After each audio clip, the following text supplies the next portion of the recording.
এক ছিল ছোট্ট মেয়ে হাবিবা। সে ছিল খুব দয়ালু ও কৌতূহলী।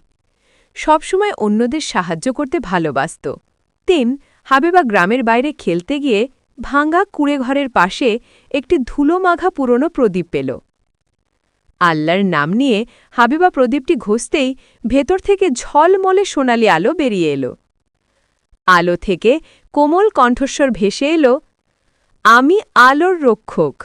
আল্লাহ তোমার দয়ালু হৃদয়ের কারণে আমাকে পাঠিয়েছেন। একদিন গ্রামের কুয়া শুকিয়ে গেলে সবাই চিন্তিত হয়ে পড়ল। হাবিবা দুয়া করে প্রদীপের আলোকে ডাকল, সাথে সাথে আকাশ থেকে ঝরে পড়ল বৃষ্টি। কুয়া আবার ভরে উঠল, আর গ্রামের মানুষ খুশিতে আল্লাহর নাম ধরে আনন্দে পূর্ণ হল। গ্রামবাসীরা হাবিবার চারপাশে এসে জিজ্ঞেস করল, এ কেমন জাদু? হাবিবা হাসি দিয়ে বলল, এটা কোনো জাদু নয়, আল্লাহর দয়া, দুয়া এবং বিশ্বাসের শক্তি।